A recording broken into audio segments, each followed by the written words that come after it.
네, 안녕하십니까. 자, 제6회 전국 모의고사 출제 및 해설을 담당할 홍덕기입니다. 자, 그럼 지금부터 이제 이번 모의고사 해설 강의를 시작할 텐데요. 자, 이번 모의고사는요, 시즌 중후반 시점이라 난이도를 한 중급 수준으로 이렇게 출제를 했습니다. 그래서 상급 5문제, 중급 25문제, 그리고 하급 10문제. 자, 그래서 중급 수준 문제가 좀 이제 많은 비중을 차지하고 있는데요. 자, 일단 실무보다는 법령 파트에 비중을 두고 출제를 했습니다. 최근 출제 경향이 실무 파트가 좀 많이 출제되거든요. 그래서 실제 이제 공고에서는 법령을 70%, 실무를 30% 이렇게 출제한다고 했는데 실제 출제되는 것은 한 85%가 이제 법령이거든요. 자, 그래서 거기에 맞춰서 출제를 했고요. 그다음 최근 개정된 부분은 다 반영이 되게끔 자, 이렇게 출제를 했습니다. 그리고 파트별로 이제 골고루 출제하되 좀 중요 부분에 포인트를 둬서 좀 출제 가능이 있는 그런 부분 위주로 출제를 했습니다. 자, 그러면 자, 해설을 하도록 하겠습니다. 자, 1번 문제입니다. 자, 중개사 법령에서 중개업에 대해서 자, 중개업에 관한 설명으로 옳은 것은 그랬습니다. 자, 그러면 중개업 보겠습니다. 자, 주택 및 상가에 대한 분양 대행을 업으로 하는 것도 중개업에 해당된다. 그런데 말 그대로 여기서는 뭐예요? 분양 대행업이죠. 이건 중개업이 아니라. 그런데 우리 수험생들이 이것도 이제 잘 틀리는 경우가 있는데 왜 그러냐면 우리 개공사들이 자, 겸업으로 이것도 할 수 있잖아요. 그러니까 겸업으로 할 수 있는 것과 중개업을 혼동을 해요. 자, 그래서 혼동하지 않도록 하십시오. 자, 이것은 겸업을 할 수는 있지만 중개업은 아니죠. 자, 그 다음 2번. 무상중개행위입니다. 중개업에 해당되지 아니하나. 자, 원래는 어때요? 중개업이 되려면 일정한 보수를 받아야 돼요. 따라서 무상이기 때문에 이것은 중개업이 아니죠. 자, 그런데 개인적으로 중개보수를 할인해 주는 것은 중개업에 해당되나? 그렇죠. 자기가 이제 아는 친분이 있다고 해서 조금 깎아주거나 하는 것들은 그런 것은 무상으로 해주는 것과는 다르죠. 자, 그래서 그건 중개업에 해당합니다. 자, 그래서 이건 맞았고요. 자, 물론 이제 계속 반복적으로 영리 목적을 한다는 것 이런 것이 이제 전제가 돼 있고 묻고자 하는 포인트는 자, 이거예요. 자, 그래서 묻고자 하는 포인트가 어디에 있는가를 보시면서 문제를 푸시면 되겠습니다. 자, 3번. 일반인이 우연히 일회성에 그치는 중개를 하였더라도 보수를 받으면 중개업에 해당한다. 그런데 자, 마찬가지 중개업이 되려면 우연히 일회성 이렇게 한 번 가지고 하는 게 아니라 계속 반복성이 갖춰져야 되죠. 자, 그래서 중개업이 아니고요. 그다음 자, 중개업이 주된 업무가 아닌 부수적인 업무인 경우 그랬어요. 자, 이때도 사무소 등록하지 않아도 중개업 이용할 수 있다. 그런데 자, 비록 자, 부수적으로 이 중개 업무가 행해지다 하더라도 여전히 이것도 중개업입니다. 따라서 적법하게 하기 위해서는 등록을 받아야 돼요. 자, 이것도 잘 틀리는 건데 중개업이냐 아니냐 이걸 구분하셔야 돼요. 중개업이냐 아니냐. 그런데 이걸 적법하게 할 수 있냐 없냐 이것과는 또 다른 포인트예요. 자, 그래서 적법하게 하기 위해서는 등록을 받고 해야지 등록을 받지 않으면 무등록 중개업이 되어 처벌되죠. 자, 그래서 등록을 하지 않아도 할 수 있다가 아니라 당연히 등록을 해야 됩니다. 그래야 적법하게 할 수 있는 거죠.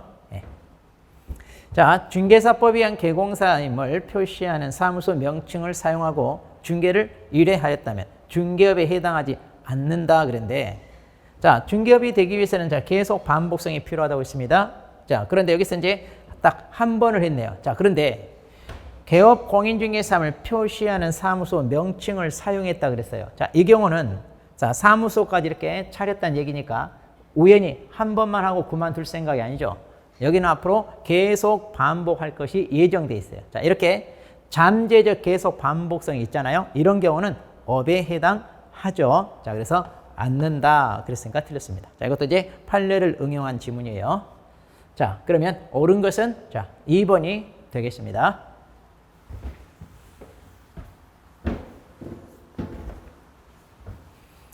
자, 다음 문제 보죠. 자, 2번 문제. 자, 중개 대상물에 대한 설명으로 자, 옳은 것 그랬습니다. 자, 토지 정착물은 중개 대상물이 될 수 없다 그런데 자, 여기서 토지 정착물 우리 법조문에 뭐라고 되어 있냐면 중개 대상물이 이랬죠. 토지 그리고 건축물 그 밖의 토지 정착물. 그러니까 이 토지 정착물의 말이 법조문에 명시적으로 언급되어 있어요. 그런데 이 정착물이 다 중개 대상물이 되느냐? 그건 아니고 토지와 별개의 뭐예요? 자, 독립성을 갖는 게 중개 대상물이 되죠. 자, 그래서 예로서 이제 우리가 자, 명인 방법을 갖춘 수목의 집단 이렇게 있었잖아요. 자, 그래서 이제 이런 경우는 이제 된다 그랬죠. 자, 그래서 될 수 없다 그랬으니까 자, 틀렸고요. 자, 투기 과열지구 내 소지하는 주택입니다. 자, 그럼 중개 대상물이 될 수 없다 그런데 자, 투기 과열지구 내에 있다 하더라도 거래가 이루어지고 따라서 중개할 수 있죠. 자, 그래서 중개 대상물이 됩니다. 그 다음 토지거래 허가구역에 포함된 외국인 소유의 토지. 자, 이것도 중개 대상물이 될 수 없다 그런데 자, 이런 식으로 자, 투기 과열지구랄지 토지거래 허가구역이랄지 이런 식으로 공법상 규제가 있다 하더라도 당연히 사적 소유가 인정되고 거래가 이루어진다면 중개가 됩니다. 따라서 중개 대상물이 되는 거죠. 자, 그래서 될 수 없다가 아니라 되는 거고요. 그 다음 자, 4번입니다. 신축적인 건물로서 기둥과 지붕 그리고 주벽이 갖추어진 경우 건축물 대장에 등재되어 있지 않더라도 중개 대상물에 해당한다 그랬는데 자, 우리가 이제 건물은 중개 대상물인데 판례가 건물에 대해서 뭐라고 그랬어요? 적어도 건물이라 하기 위해서는 기둥과 지붕 그리고 주벽 이것만 갖춰지면 돼요. 건축물 대장에 등재된 거 여부 또는 등기부상에 기재되어 있느냐 상관이 없어요. 자, 이것만 갖추면 건물로 보기 때문에 중개 대상물이 되죠. 네. 자, 그래서 4번은 맞고요. 자, 5번 토지나 건물이라 하더라도 거래를 위해서는 일정한 행정 절차로서 허가나 신고가 필요한 경우 중개 대상물이 될 수 없다 그랬는데 자, 여기서 허가나 신고가 필요하다. 자, 뭐 토지거래 허가를 받는다. 또 부동산 거래 신고한다. 이런 경우 있잖아요. 그런다 하더라도 허가를 받고 신고를 하면 되는 거지 중개 대상물이 될 수 없는 게 아니죠. 네. 자, 그래서 될 수 없다가 아니라 있죠. 네. 자, 이렇게 해서 이제 우리가 자, 답은 4번이 되겠습니다.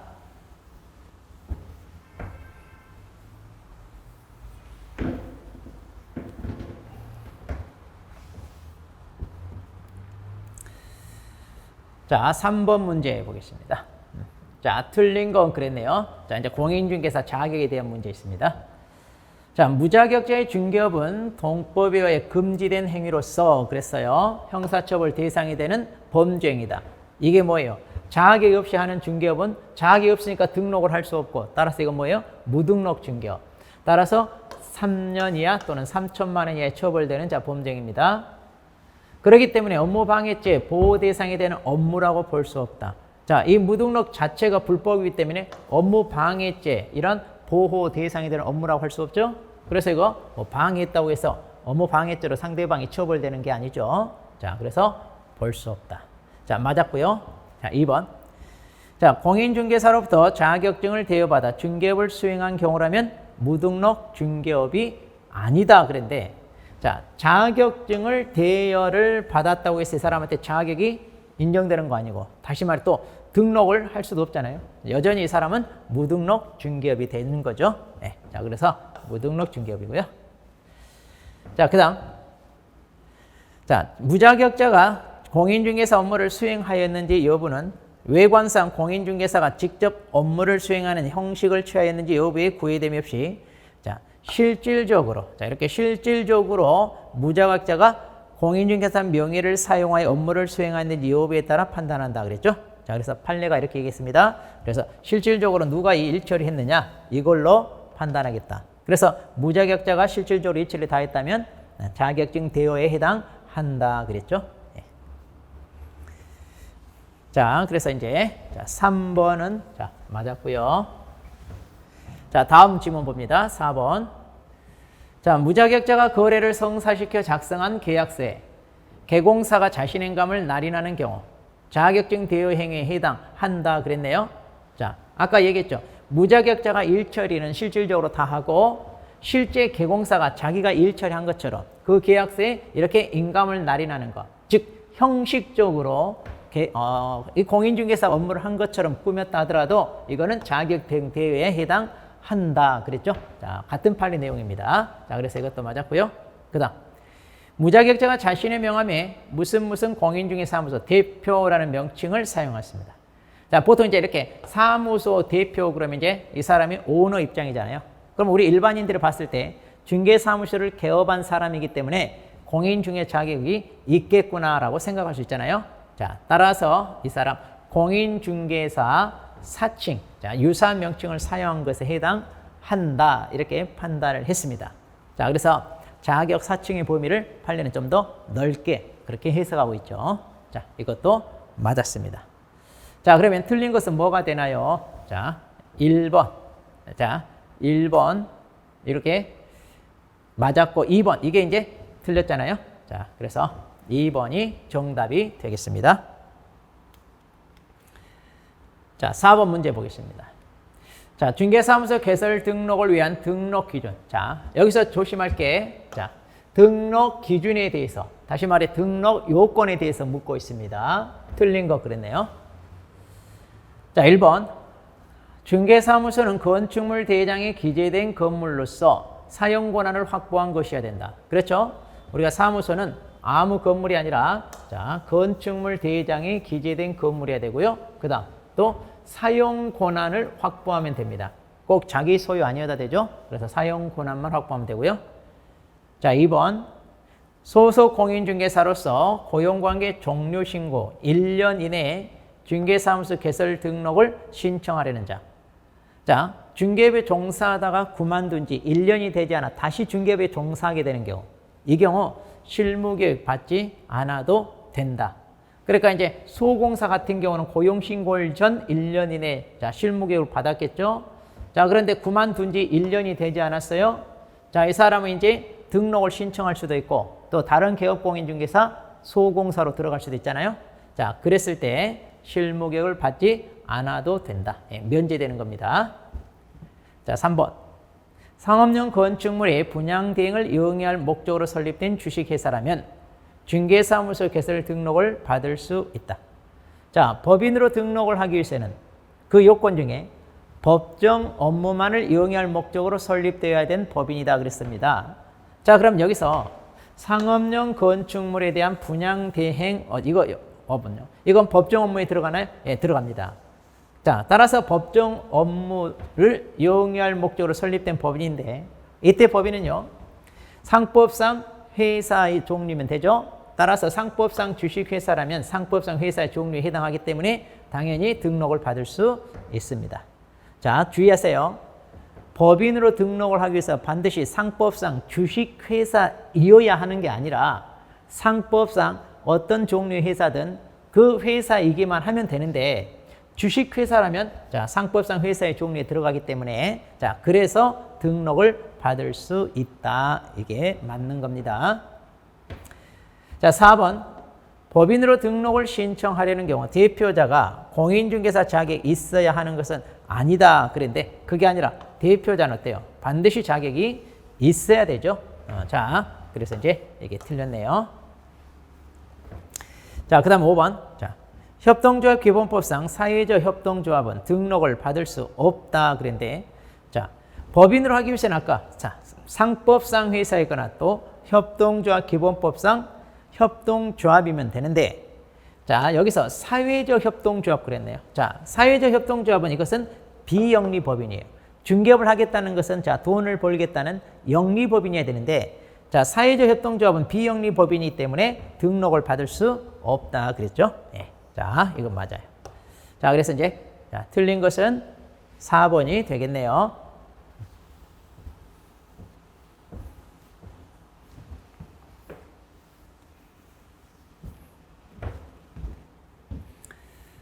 자, 5번 문제 보도록 합니다. 자, 결격사유에 해당하지 않는 자 그랬습니다. 자, 결격사유.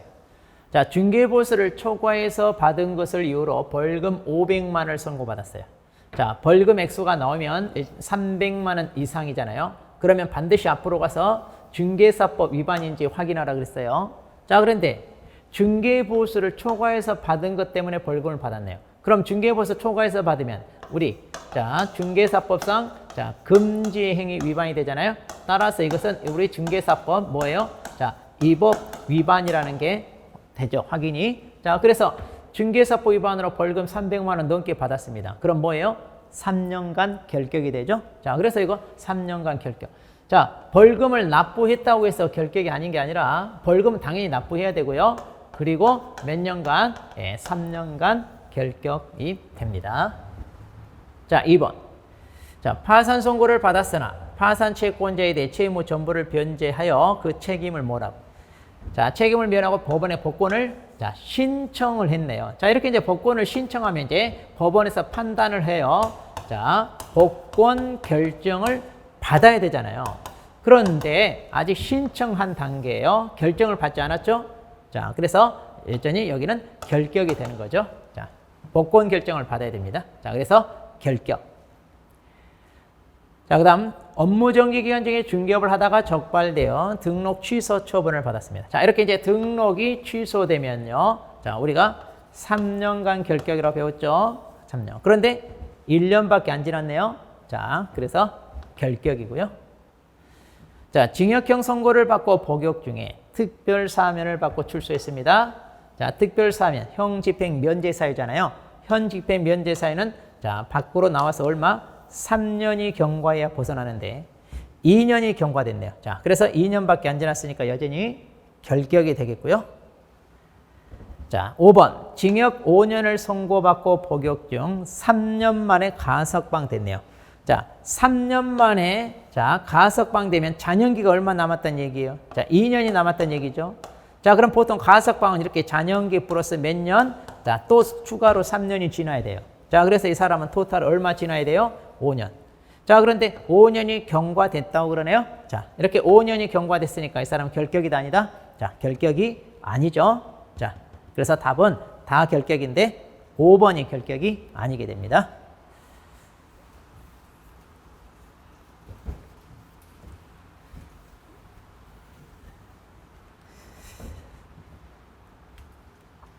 자, 6번 문제 보도록 합니다. 자, 중개사법상 개공사가 모든 매체에 중개대상물 표시 광고할 때 공통으로 명시해야 될 사항은 몇 개인가? 자, 여기서 모든 매체에 그랬습니다. 그러면 이제 우리가 광고를 할 때 주로 어디다 광고하나요? 예. 일간신문에 해다 되고요. 아니면 무가지, 벼룩신문, 교차로 이런 데다 해도 되고요. 아니면 인터넷상에 해도 되고. 자, 여러 매체가 많아요. 자, 그랬을 때 이제 공통으로 하는 것은 자, 어디에다 하든 일반적으로 우리가 해야 되는 게 있죠. 자, 개업공인중개사가 중개대상물 표시 광고할 때 자, 뭐라고 돼 있냐면 개업공인중개사에 대해서 성명이 있고요. 그 다음에 중개사무소에 대한 자, 중개사무소입니다. 명칭, 소재지, 연락처, 그리고 자, 등록 번호. 자, 이렇게 있잖아요. 자, 이것은 이제 공통이고, 그 다음에 인터넷을 이용하여 광고할 때는 추가로 자, 여기에다가 인터넷 표시 광고시. 자, 여기에다는 뭘 해야 되느냐? 자, 물건에 대한 중요사항을 추가로 공개하라 그랬잖아요. 그래서 보통 이제 물건에 대한 종류, 그 다음에 가격 이런 것들 있잖아요. 자, 그래서 그런 게 있고, 또 건물에 대해서는요, 총층수도 있고, 그 다음에 이제 구체적으로 아마 앞글자 따서 였을 거예요. 방객의 입주관 해가지고, 자, 그런 내용이 들어갑니다. 그러면 이제 이것은 인터넷 표시 광고했을 때 물건에 대한 정보를 추가적으로 우리가 명시 공개해야 되는 거고요. 이게 이제 공통으로 다 들어가는 겁니다. 그러니까 이걸 찾으라 이 문제예요, 이거. 인터넷 표시 광고할 때 추가로 하는 것 말고요. 자, 그러면 여기 개업공인 중에서 성명, 예, 여기 개업공인 중에서 성명 들어갑니다. 자, 이거 들어가고요. 그 다음 중개대상물 소재지가 아니라 여기 이거예요. 이건 중개사무소입니다. 자, 이건 중개사무소. 자, 여기 내용은 중개사무소에 대한 내용입니다. 그래서 중개대상물 소재지는 여기에 들어가는 거죠. 그래서 중개대상물 소재지, 그 다음에 면적, 그 다음에 가격, 그 다음에 물건의 종류, 그 다음에 거래 형태 이런 것들은 인터넷 광고할 때 추가로 들어가는 거잖아요. 자, 그래서 중개대상물 소재지는 아니고, 그 다음에 중개사무소 등록번호. 자, 여기 등록번호 들어가죠. 그 다음에 중개사무소 연락처. 자, 사무소 연락처 들어갑니다. 이렇게 등록번호. 예. 그리고 중개대상물의 종류. 아, 종류는 여기죠, 여기. 자, 인터넷 광고할 때 추가로. 자, 그러니까 중개대상물 소재지와 그 다음에 종류, 중개대상물 종류. 그 다음에 건축물인 경우 청충수. 자, 이것도 이제, 자, 여기 인터넷 광고할 때 추가로 들어가는 거잖아요. 예. 그러니까 여기는 이제 해당이 안 되는 거죠. 이거는. 자, 그러니까 모든 매체에 공동으로 하는 거. 자, 여기 보니까 성명, 사무소 등록번호, 사무소, 그 다음에 연락처 해서. 자, 몇 개 되나요? 네. 3개가 되겠습니다. 3개. 네. 자, 이번에 신설된 내용이고 하니까 꼭 알아둬야 될 내용이기도 해요.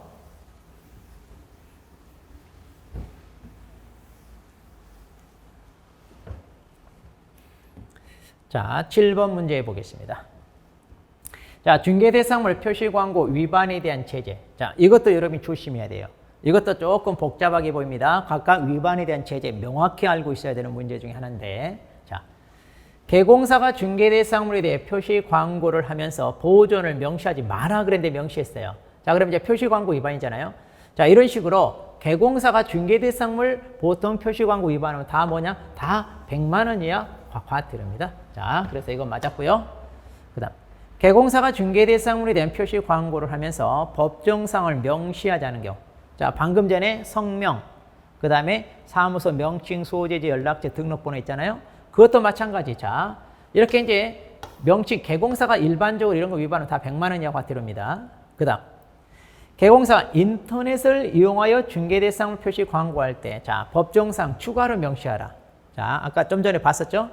그럼 이건 500만 원이 아니라 여전히 뭐예요? 여전히 100만 원. 자, 그래서 중개대상물에 대한 표시 광고 개업공인 위반하면 다 100만 원이 됩니다.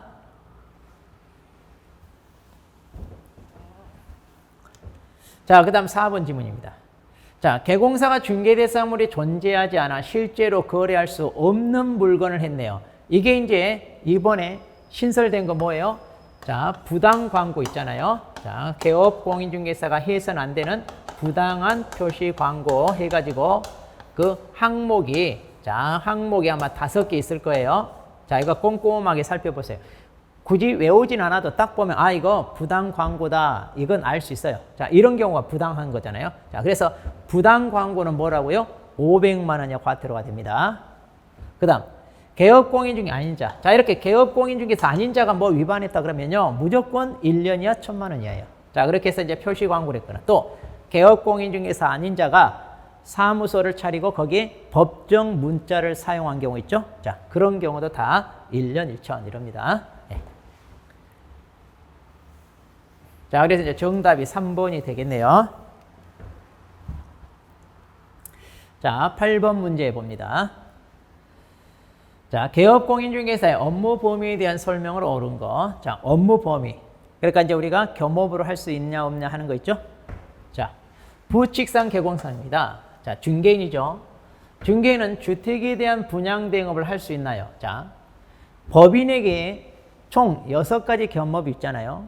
그런데 개인은 이런 제한이 있기 때문에 그 외에 다른 것도 할 수 있어요. 그래서 다른 데서 제한을 하는 게 아니면 개인인 개공사는, 자, 주택에 대한, 자, 분양 대행업도 할 수가 있습니다. 예. 중개법인은 안 되지만 개인은 허용이 되죠. 그 다음, 중개법인은 중개 의뢰인을 대상으로 중개업에 대한 경영기법, 경영정보 제공하는 거 그런데, 자, 여기서 중개 의뢰인을 대상으로 하는 게 아니라 개업 공인중개사 대상으로 하죠. 왜? 개업 공인중개사가 중개업을 하잖아요. 자, 그래서 개공사 대상으로 이래야 되고요. 자, 공인중개사는 개공사. 자, 개인이잖아요. 그럼 이 사람 주거 이전에 불소된 용역업 이거 할 수 없다 그런데, 자, 주거 이전에 불소된 용역업이 이제 이삿짐 센터랄지, 자, 이런 거 있죠. 네. 그러니까 이삿짐 센터 또는 이제 도배나 장판하는 인테리어 업체들. 자, 이런 것은 법인은 소개만 하라 그랬잖아요. 그런데 개인은 이런 제한이 없기 때문에 직접 이것을 할 수도 있다 이거예요. 제한이 없으니까. 자, 그래서 여기 할 수 없다 했으니까 틀렸잖아요. 할 수 있습니다. 그 다음, 중개법인은 부동산 이용개발업을 할 수 있다 그런데, 자, 그 6가지의 이용개발 직접 업을 할 수 있는 게 아니라 이용개발 거래에 대한 뭘 할 수 있다고 그랬어요? 상담업을 할 수 있다고 그랬죠. 직접 이건 하는 게 아닙니다. 못해요.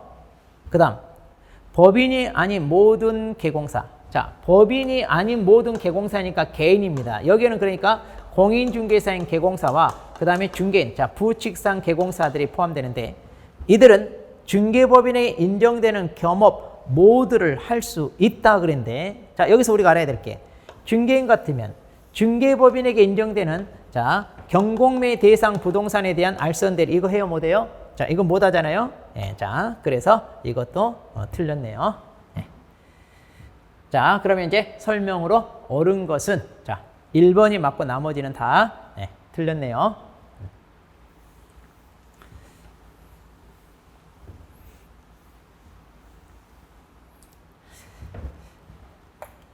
자, 9번 문제 보겠습니다. 자, 이제 사례 문제입니다. 자, 개업공인중개사 갑이 고용한 소공사을은 중개대상물 중요사항에 대해 거짓된 언행으로. 자, 여기서 이제 잘못이 거짓된 언행이네요. 그래서 의뢰인 비용의 판단을 그르치겠습니다. 그런 다음에 3천만 원 재산상 손해를 끼쳤네요. 자, 그럼 이거죠. 자, 갑이 개공사고, 자, 을이 소공사인데, 을 소공사가 병에게, 자, 거짓된, 여기서 거짓된 언행이 뭐예요? 바로 금지행위잖아요. 자, 거짓된 언행 금지행위를 위반했습니다. 그렇게 해서 이제 이렇게 피해를 입혔는데, 자, 이거 한번 보겠습니다. 자, 을은 1년 이하 1,000만 원 이하 그랬네요. 자, 직접적으로 잘못을 한 소공사, 금지행위 중에서도, 자, 뭐예요? 자, 거짓된 언행이잖아요.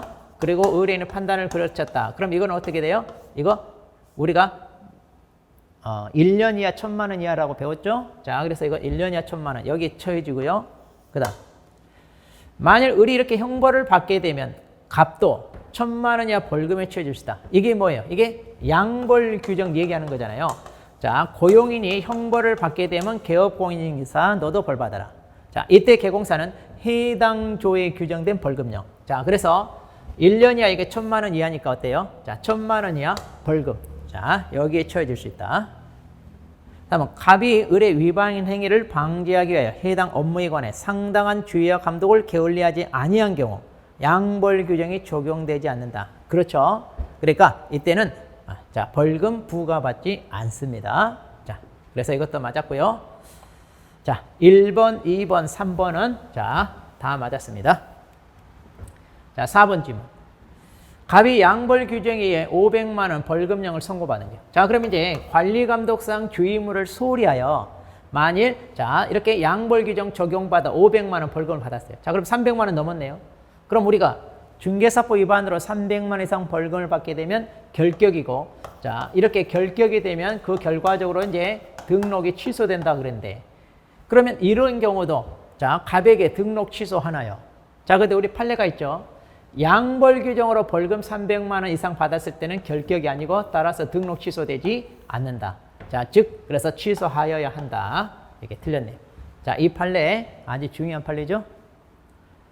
자, 병은 갑과 을을 상대로 손해 전액에 대해 배상을 청구할 수 있다. 자, 그래서 피해를 입은 병은요, 갑을 상대로 하든 을을 상대로 하든 아니면 동시에 하든, 그러니까 동시에 또는 선택적으로 아무에게나 청구할 수 있죠. 그래서 이 둘은 부진적 연대 책임을 지는 거잖아요. 자, 부진적 연대 책임. 자, 그래서 병은 아무에게나 이렇게 청구할 수 있다. 자, 그래서 4번이 자, 틀렸네요.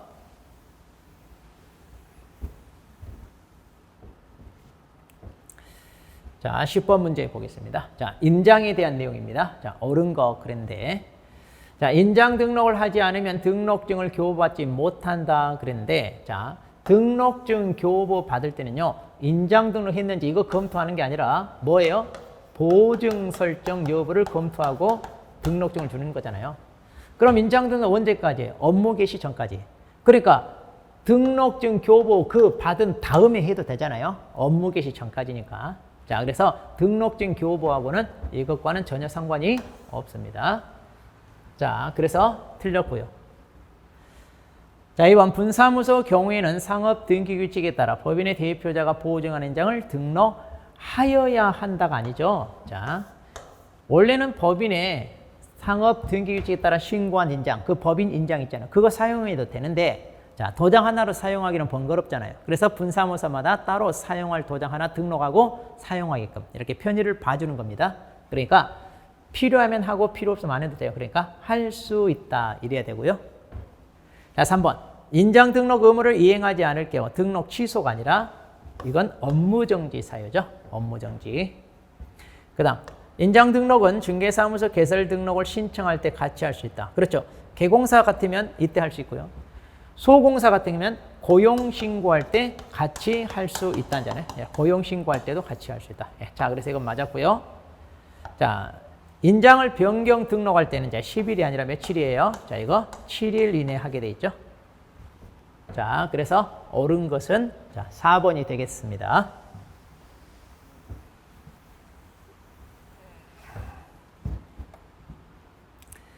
자, 11번 보겠습니다. 자, 휴업과 폐업에 관한 설명. 자, 틀린 거 그랬습니다.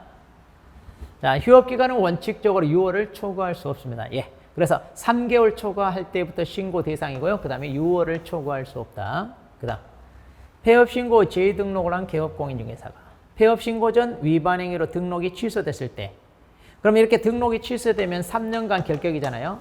그런데 이 3년의 결격에서 폐업기간을 뭐 한다고요? 공제를 해준다고 그랬죠. 그래서 그 남은 기간 결격에 해당된다 그랬습니다. 네, 자, 그래서 맞았고요. 자, 휴폐업 신고를 한 개공사는 지체 없이 사무소 간판을 철거해라. 아하, 여기 조심해야 돼요. 자, 이렇게 간판을 철거해야 되는 경우는 자, 폐업 신고했을 때지 휴업은 아니잖아요. 휴업 기간 끝나면 영업을 해야 되니까. 자, 그럼 철거 대상이 어떤 게 있어요? 폐업이 있고, 자, 우리가 사무소 이전했을 때, 그리고 등록 취소 얻어 맞았을 때. 자, 이렇게 자, 이 세 가지 경우에 이때만 우리가 철거하게 되어 있습니다. 자, 등록관청 휴폐업 신고사항을 다음 달 10일까지 협회에 통보하나요? 그렇죠. 자, 이것도 이제 다음 달 10일까지 통보사항에 들어갑니다. 그 다음, 휴업기간 중 무단으로 중개업무를 하더라도 무등록 중개업은 아니다. 왜냐?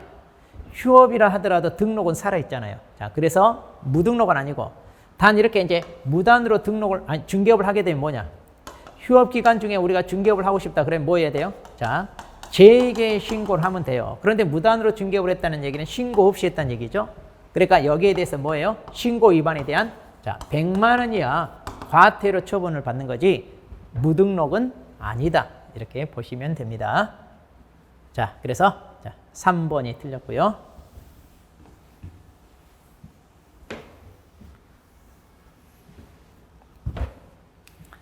자, 12번 보겠습니다. 자, 개공사 갑과 의뢰인 의뢰의 전속 중개 계약을 체결한 경우 전속 계약상 부담하는 의무. 자, 이거 거의 안 빠지고 나오는 거잖아요. 자, 옳은 거 그랬는데. 자, 그럼 먼저 개공사 갑입니다. 자, 갑은요. 법정 서식에 따른 계약서를 반드시 사용해야죠. 그리고 환불을 몇 년간? 5년이 아니라 자, 3년간 보존하게 돼 있죠. 자, 갑은 의뢰 비공개 요청이 있으면 중개 대상물에 대한 정보를 공개해서는 아니 된다 그랬죠. 해도 되고 안 해도 되고가 아니라 자, 그래서 아니 된다. 공개가 금지됩니다. 그 다음 갑이 정보를 공개할 경우 반드시 정보망에 공개해야 되는 것은 아니다. 그렇죠. 왜냐? 우리는 일간신문이나 정보망 둘 중에 하나에다 하면 돼요. 그러니까 일간신문을 해도 되기 때문에 반드시 정보망에 공개해야 되는 것은 아니다. 네. 그러니까 맞았죠. 네. 자, 3번은 맞았습니다. 자, 4번 지문. 자, 이번에는 이제 의뢰는요, 유효기간 내 스스로 발견한 상대방과 거래하는 경우. 자, 얼마든지 할 수 있습니다. 자, 대신 갑에게 소요 비용 중 2분에 해당하는 금액 범위 내에 그런데, 자, 소요 비용이 아니라 약정 보수죠. 만일 계약에 성사시켰다면 받을 수 있는 약정 보수가 있잖아요. 중개 보수. 그 중개 보수 2분의 1 범위 내에서 뭘 주는 거예요? 소요 비용을 주라 그랬어요. 그러니까 소요 비용이 2분이 아니라 중개보수 2분의 1 범위 내에서 뭘 지불한다고요? 소요 비용을 이렇게 지불하게 돼 있잖아요. 자, 틀렸고. 자, 갑은 을에게 업무 처리 상황에 대해서 통지를 해줘야 되잖아요. 2주일에 1회 이상 해야 되는데, 자, 구두 또는 문서가 아니라 구두는 안 되고 반드시 문서로 하게 돼 있죠. 네. 자, 이렇게 각각의 대가적인 의무 위반인데, 다 틀렸고 이제 3번이 맞습니다. 자, 13번 보겠습니다. 자, 거래정보사업자 지정 절차입니다. 자, 지정 절차. 자, 지정 절차는 항상 여러분들이 자, 그 순서 꼭 머릿속에 넣어 두셔야 되잖아요. 자, 그래서 법에서 가르치는 갖추라는 요건을 갖추고 자, 지정 신청을 합니다. 그러면 이제 요건을 검토해서 지정 취업을 하죠. 그러면 이제 운영 규정을 만들어서 이제 국장한테 승인을 받고요. 그리고 이제 본격적으로 이제 정보망 자, 설치 운영을 한다. 자, 이 과정 머릿속에 꼭 넣어 두셔야 돼요. 자, 정보사업자 운영 규정을 정하여 누구한테 승인받나요? 자, 여기서 승인받는 건 누구에게? 자, 국토부 장관이죠. 자, 여기 시도지사가 아니라. 그 다음, 정보망에 가입하려는 개업 공인중개사는 국토부 장관이 정하는 용량 및 성능을 갖춘 컴퓨터 설비를 확보해라. 자, 여기서 개업 공인중개사가 아니라 지정을 받으려는 거래정보 사업자죠. 자, 거래정보 사업자가 갖추는 거지 개공사가 아니고요. 그 다음, 국장원 지정 신청을 받았어요. 그러면 3개월 이내에 검토하여 지정서 교부. 자, 이렇게 지정 신청을 받으면 3개월 내에 이때 지정 처분할 때 이제 지정서를 교부하게 돼 있잖아요. 자, 이렇게 교부하는데 이게 3개월이 아니라 얼마예요? 자, 30일이죠. 30일 이내에 하게 돼 있습니다. 그리고 운영규정 승인을 처분받은 날로부터 이때 3개월 이내에 이거 하게 돼 있잖아요. 자, 이거 혼동하지 않도록. 자, 그래서 30일이고요. 자, 그러면 이제 1번, 2번, 3번은 다 틀렸고요. 자, 4번 지문 봅니다. 자, 거래정보사업자는 정당한 사유가 없는 한 지정받은 날로부터 1년 내. 그렇죠. 여기 지정받은 날로부터 자, 1년 내 정보망 설치 운영하시오. 그랬어요. 예. 자, 그래서 4번은 맞고요. 그 다음, 자, 부정한 방법으로 지정을 받을 때는 이건 지정 취소 사유죠. 그런데 취소하여야 한다가 아니라 지정 취소는 재량 처분이죠. 할 수 있다. 이렇게 해야 됩니다. 이거 은근히 잘 나옵니다. 네. 자, 그래서 4번이 자, 맞았습니다.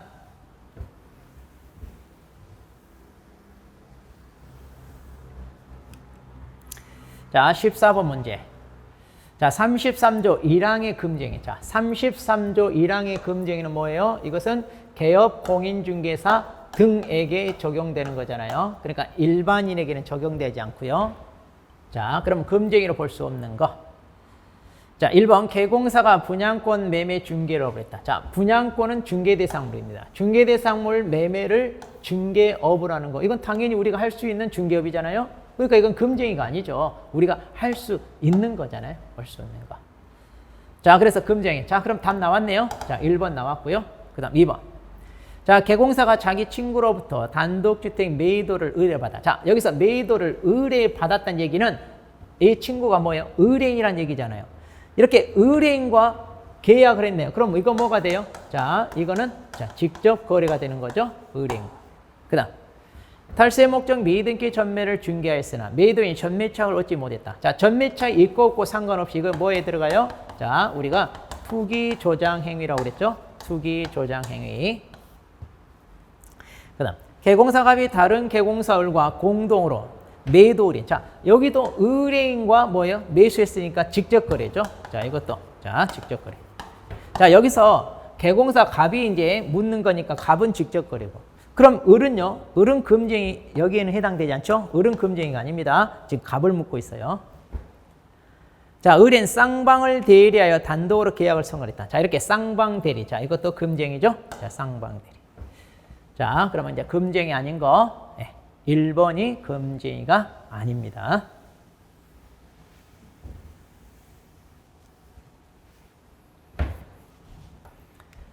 자, 15번 보겠습니다. 자, 부동산 거래 질서 교란행위에 해당하는 행위는 몇 개인가? 자, 이것도 이번에 자, 신설된 내용이니까 정리를 해야 되는데 굳이 뭐 외우지 않아도 이게 거래 질서 교란 행위인지 아닌지 우리가 얼마든지 추론할 수 있습니다. 자, 단지 자, 33조 1항에 해당하는 거, 그 다음에 2항에 해당하는 건데 1항에 해당하는 것은 주로 개공사가 뭐예요? 개공사들이 자, 1항에 해당하는 건 시세 조장하는 거고요. 또 2항에 해당하는 것도 주로 시세 조장인데 2항은 주로 누가? 일반인들이 뭐예요? 주로 개공사 업무 방해하기 위한 것들입니다. 업무 방해하는 거. 자, 그러니까 이것만 딱 정리해도 자, 여기에 이제 두 가지가 있잖아요. 두 가지. 그리고 여기에 자, 5가지 내용이 있습니다. 자, 그럼 보겠습니다. 자, 단체를 구성하여 특정 물건에 대해 중개를 제한하는 거. 이렇게 단체 구성은 누가 해요? 이거 개공사들이 하잖아요. 이게 바로 1항에 있는 거래질서 교란행위죠. 그 다음 탈세 목적으로 소유권 이전 등기 하지 않은 부동산 매매를 중개하는 등. 자, 부동산 투기 조장행위. 이것은 거래질서 교란인 게 아니죠. 그냥 금쟁이고요. 그 다음 중개 대상물 시세에 부당한 영향을 주거나 줄 우려가 있는 거. 자, 이것도 누가? 개공사가 하는 거잖아요. 소위 자정거래라는 걸 통해서 하는 거. 자, 이것도 1항에 해당하는 교란행위죠. 그 다음 정당한 사유 없이 개공사의 중개 대상물에 대한 정당한 표시 광고를 방해하는 거. 자, 이런 식으로 개공사 업무를 방해하는 거. 이게 이제 2항에 해당되는 교란행위가 되겠습니다. 2항에 해당되는 교란행위. 자, 그래서 교란행위에 해당하는 행위 지금 3개 나왔고요. 그 다음 미음. 중개대상물이 존재하지 않아 실제로 거래할 수 없는 중개대상물에 대한 표시 광고를 하는 게. 자, 이렇게 표시 광고를. 물건이 존재하지도 않는데 이게 바로 뭐예요? 아하, 이게 부당 광고잖아요. 개업 공인중개사는 자, 부당 표시 광고. 자, 부당 표시 광고. 이것은 거래질서 교란행위가 아니죠? 이거 아니고. 그 다음 반대로 중개대상물이 존재하지만 실제로 중개할 의사가 없는 물건에 대한 광고. 이것도 똑같아요. 자, 이것도 부당한 표시 광고. 자, 표현이 비슷비슷하니까 이렇게 섞어서 내봤는데 이것은 교란행위가 아닙니다. 자, 그래서 교란행위는 몇 개예요? 자, 앞에 나왔던 3개 되겠네요.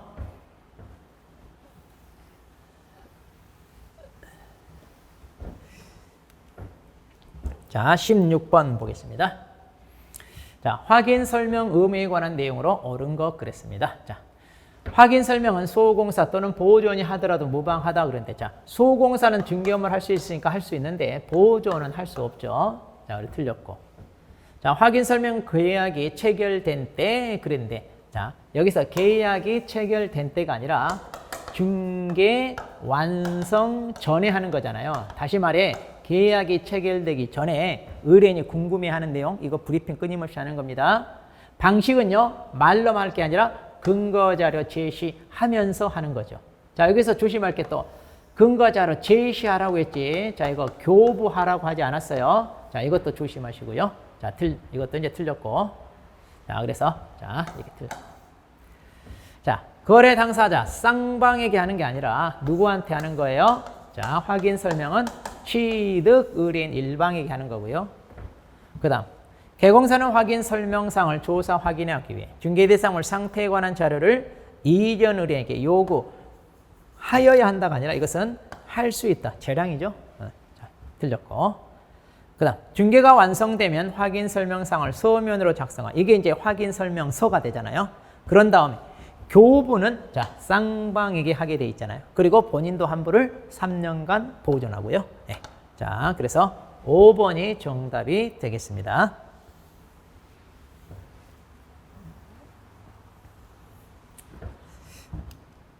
자, 17번 보겠습니다. 자, 거래계약서 작성에 대한 설명입니다. 자, 틀린 거 그랬는데. 자, 중개사 법령은 거래계약서 필수 기재사항을 정하고 있지 않다 그랬는데, 우리가 필수 기재사항 9가지 항목 있잖아요. 이걸 암기하고 있죠. 왜 암기할까요? 법에서 정하고 있기 때문에. 자, 그래서 규정하고 있지 않는 게 정하고 있기 때문에 우리가 암기를 합니다. 자, 그래 틀린 거 1번 답 나왔네요. 자, 해당 중개 업무를 수행한 소공사는요, 개공사와 함께 거래계약서에 서면 날인. 자, 이거 하게 돼 있죠. 자, 국장이 표준 서식을 정해 예상을 권장할 수 있다. 아주 대표적인 또인데. 자, 이것도 맞았고요. 자, 그 다음 4번 지문. 자, 개공사는 거래계약서를 작성한 후 거래 당사자 쌍방에게 환부씩 교부합니다. 그리고 원본이 됐든 사본이 됐든 전자문서가 됐든 환부를 5년간 보존하죠. 자, 이게 원칙이고요. 그런데 공인전자문서센터에 보관되면 자동으로 그때 보관되면 따로 이렇게 보관 의무는 없죠. 자, 해당 중개행위를 소공사가 하였더라도 소공사가 계약서를 작성할 의무는 없어요. 자, 할 수 있는 거지. 자, 그런데 이제 이 업무에 관여했다면 서명 및 날인, 이건 의무입니다. 그래서 구분 잘 하셔야 돼요. 네. 자, 다 맞고요. 자, 18번 보겠습니다. 자, 보증 설정에 대한 내용이네요. 자, 옳은 거. 자, 개공사는 중개를 의뢰받은 때 중개 의뢰인에게 보증 관련 내용 설명도 하고 사본 교부하라 그랬는데 자 여기서 조심할게. 중개를 의뢰받은 때가 아니라 언제 해야 돼요? 중개 완성 시에 하는 거잖아요. 즉 계약이 체결됐을 때 그때 설명도 하고입니다. 하거나가 아니라 하고 사본을 교부. 사본이 아니면 이제 전자문서 형태로 교부해도 되고요. 자 그래서 시기가 틀렸고요. 자, 개공사가 보증 설정 않고 업무를 개시했어요. 그럼 100만 원이야 과태료가 아니라 이거 위반이 100만 원이야 과태료고 이렇게 보증 설정하지 않으면 뭐가 되나요? 임의적 취소 사유죠. 자, 그래서 이게 틀렸고요. 자, 고용인이 의뢰인에게 손해를 입힌 경우 그래도 보증기관은 손해배상 책임을 지나요. 그렇죠. 왜냐? 고용인이 한 잘못이 곧 누가 한 잘못이다? 개공사가 한 잘못이니까 그렇죠. 그래서 보증기관 책임을 집니다. 자, 그래서 3번은 맞았습니다. 자, 4번 지문 봅니다. 자, 보증기관은 중개의뢰인의 재산상 손해 전부를 다 배상하나요? 그게 아니라 뭐예요? 설정 금액 한도 내에서 책임을 집니다. 왜냐하면 우리 보험도 그러잖아요. 보험 든 만큼 책임을 지죠. 자, 그래서 설정 금액 한도 내에서. 그런데 개공사가 책임을 질 때는 전 손해에 대해서 다 책임져야 되는 거죠. 네, 자, 그래서 전부가 아니라 한도. 그 다음, 개공사는 이제 설정 기간이 만료되면, 자, 보증보험이나 공제에 가입했을 때가 해당되는데, 자, 이렇게 설정 기간이 만료되면 언제까지 재설정하나요? 그런데 기간 만료 15일이 아니라, 어때요? 만료일까지 그래야 되죠. 자, 해당 보증 설정 기간 만료일까지 재설정을 하고 이제 신고하라 이렇게 돼요. 자, 이렇게 해서 살펴봤고요. 자, 19번 봅니다. 자, 중개보수 한도에 관한 설명으로 자, 틀린 거 그랬습니다. 자, 주택에 대한 중개보수를 묻고 있습니다. 자, 특히 이 법정 중개보수 물어봤을 때는 반드시 여러분 물건이 뭔지 꼭 체크를 하세요. 물건. 자, 여기 주택이라고 그랬습니다. 주택에 대한 중개보수 한도입니다. 주택은요, 국토부령이 정하는 범위 내에서 특광도, 다시 말해 시도조례로 정하게 돼 있잖아요. 예, 맞아요. 그래서 그럼 국토부령이 정하는 주택의 보수를 살펴보니까 뭐라고 돼 있느냐? 일방으로 받는 경우. 자, 매매 교환 같은 경우는 얼마? 1,000분의 9. 그래서 퍼센테이지라면 0.9%. 그 다음에 임대차 등이라면 뭐예요? 1,000분의 8. 그러죠? 자, 그래서 맞았고. 그 다음에 법정 요건을 갖춘 오피스텔. 자, 이거 전용 면적이 85제곱미터 이하. 그 다음에 20부엌과 화장실, 욕실. 그걸 갖춘 건 말이에요. 자, 그랬을 때는요. 쌍방으로 각각 받되. 자, 일방으로 받을 수 있는 한도죠. 자, 뭐예요? 지금 임대차 등은 1,000분의 4. 그리고 매매 교환은 1,000분의 5 그러잖아요. 자, 그래서 임대차 등은 1,000분의 4를 상한 요율로 합니다.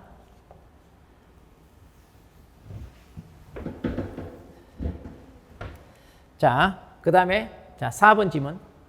토지나 상가 그리고 임모. 자, 주택 이외의 물건들이잖아요. 이렇게 주택 이외의 물건들은 적용 규정이 동일하다. 자, 어떻게 해요? 다 0.9%에서 뭐라고요? 상호 협의한다 이랬잖아요. 자, 그래서 주택 이외의 건물은 이런 식으로 다 동일합니다.